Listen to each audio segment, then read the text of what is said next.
Welcome to నవ రుచులు. ఈ రోజు మన ఛానల్లో స్పెషల్ ఏంటో తెలుసా? Chicken curry.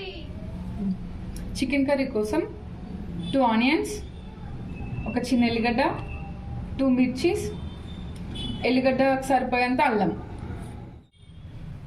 ఇప్పుడు కడాయిలో 1 స్పూన్ ఆయిల్ వేసుకొని ఆనియన్స్ ఫ్రై చేసుకోవాలి.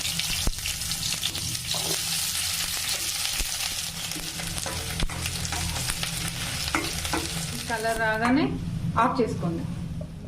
ఆనియన్ చల్లారిన తర్వాత ఇలా గ్రైండర్లో వేసేసుకొని వీటితో పాటే అల్లం వెల్లుల్లి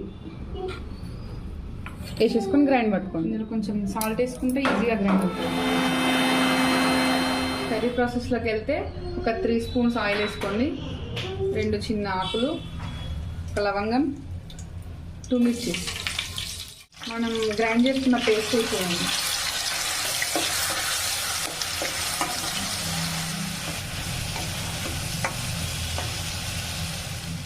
ఇప్పుడు నేను వేసేది 300 గ్రామ్స్ చికెన్. ఒక 2 to 3 టైమ్స్ బాగా వాష్ చేసుకోండి. ఇప్పుడే సాల్ట్ ఏమి వేయకుండా ఒక 5 మినిట్స్ ఇట్లానే మీడియం ఫ్లేమ్లో ఉంచండి.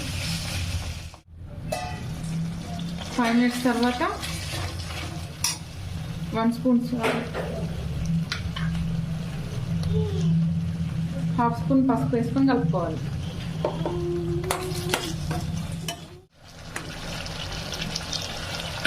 మళ్ళీ ఒక 10 మినిట్స్. చికెన్ ఉడికేలోపు 1 స్పూన్ కారం, 2 స్పూన్స్ ధనియాల పొడి, 2 స్పూన్స్ ఉడక పొడి, 1/2 spoon home made garam masala, ఇవన్నీ ఇందులో వేసి కొంచెం వాటర్ కలిపి పెడతాం. కొంచెం వాటర్ వేసుకొని ఇది కలుపుకొని ఇది నానితే చికెన్లో సూపర్ వస్తుంది. 10 నిమిషాల తర్వాత మళ్ళీ ఒకసారి ఇట్లా కలుపుకోండి. మంచిగా పసుపు సాల్ట్ మంచిగా పట్టిన తర్వాత చేసుకుంది. ఉడక పొడి వేసుకుంటే ఏమవుతుందంటే మంచిగా థిక్గా టేస్ట్ కూడా మంచిగా వస్తుంది. మళ్ళీ ఒకసారి బాగా కలుపుకొని మళ్ళీ ఒక 5 మినిట్స్ మూత పెట్టేసుకోండి. 5 మినిట్స్ తర్వాత ఒకసారి కలుపుకోండి.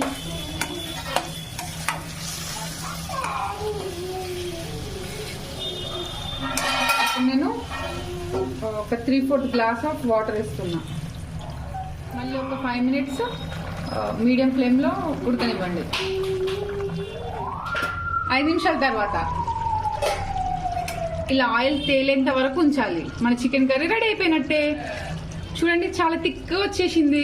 చపాతీలోకి పూరీలోకి చాలా బాగుంటుంది. స్టవ్ ఆఫ్ చేసేసుకోండి.